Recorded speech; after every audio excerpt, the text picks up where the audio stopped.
जय हिंद साथियों, स्वागत है आपके अपने YouTube चैनल राजस्थान जी की रिवीजन क्लास पर। हम पढ़ रहे थे राजस्थान में नदियाँ। एक पार्ट हमने पढ़ लिया है, ये पार्ट 2 है। अगर आपने पहला पार्ट नहीं देखा तो देख लेना, उसमें हमने 50% पढ़े थे। अब आगे शुरू करते हैं। पहला प्रश्न है हमारा, राणा प्रताप सागर बांध किस नदी पर स्थित है? तो चंबल नदी पर।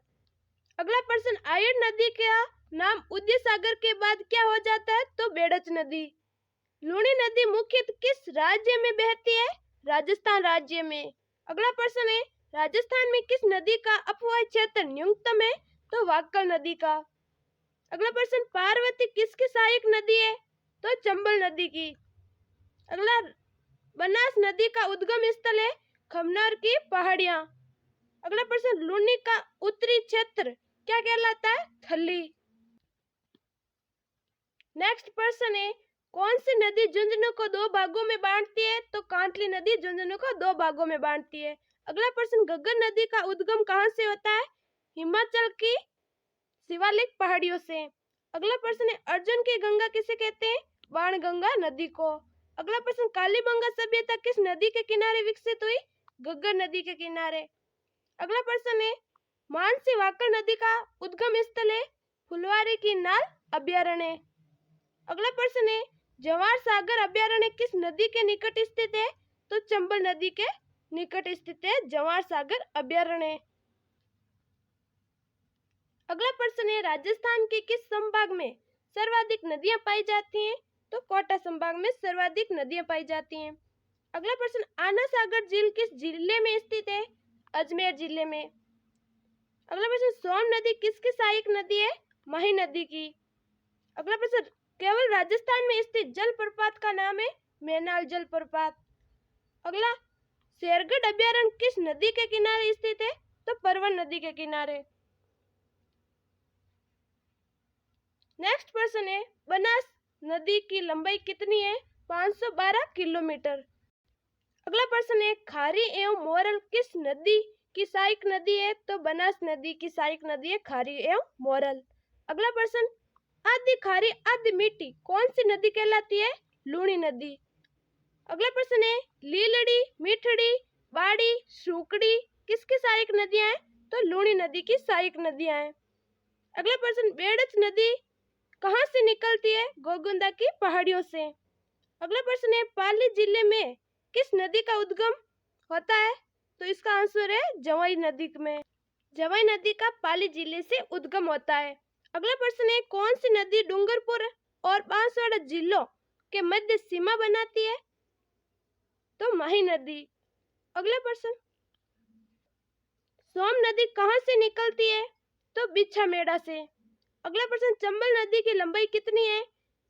1051 किलोमीटर।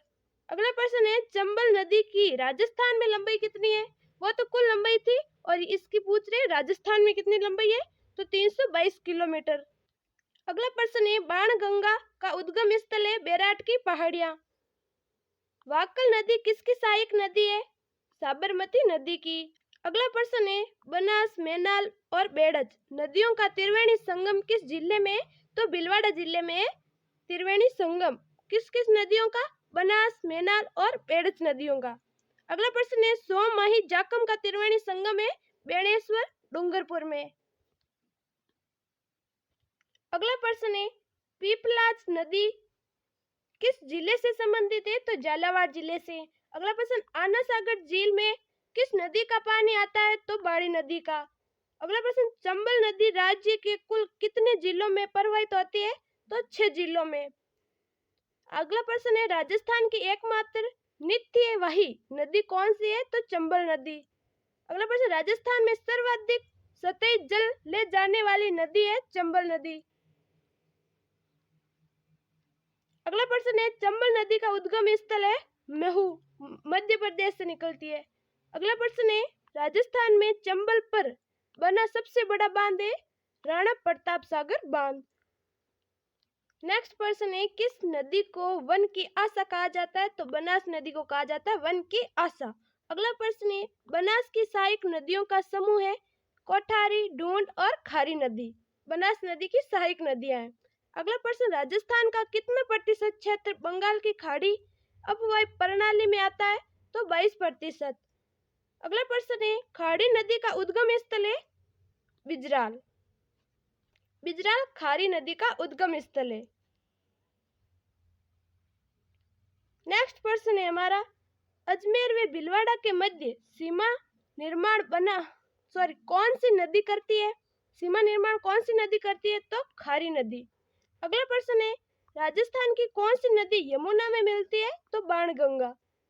अगला प्रश्न, जमुआ रामगढ़ बांध किस नदी पर स्थित है? तो बाणगंगा नदी पर। अगला प्रश्न है, राज्य की किस नदी को मृत नदी कहा जाता है? तो घग्गर नदी को कहा जाता है मृत नदी। अगला प्रश्न, घग्गर नदी का पाठ क्या कहलाता है? तो नाली। अगला, सीकर जिले में कांतली नदी का बेसिन क्या कहलाता है? तोरावाटी बेसिन। अगला प्रश्न, कौन सी नदी बुर्ज झील का निर्माण करती है? तो कांकली नदी। आज के हमारे नदियों के टॉपिक में 100% कंप्लीट हुए। 2 प्रश्न आपको कमेंट में बताने हैं। मारवाड़ का अमृत सरोवर कहलाता है?